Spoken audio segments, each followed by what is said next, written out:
everyone, very welcome to my channel, my corner room. My name is Poulamii and I'm back with a brand new look, and it is for Janmashtami that I have created. It's a glowing look. It took 10 minutes of my time and it's very easy. I have used all products which are basically available at your house, like foundation and then setting spray, lipstick, eyeshadow, like that. And I have created a low bun also in the video, but now I am showing you how the look is looking with the hair open. So yes, I hope you like the video.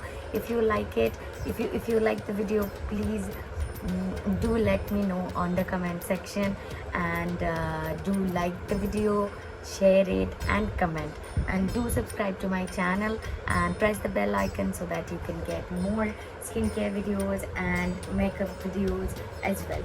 So in this video I have also followed the trend which is going on, that applying an eyeshadow, the darker color at first and then a light color and then a glitter eyeshadow and then blending it together. I have done that in the video and it worked marvelously for me. I hope you also try that. So yeah, without any further ado, let's go ahead and check how I created this look. Okay, thank you, keep watching.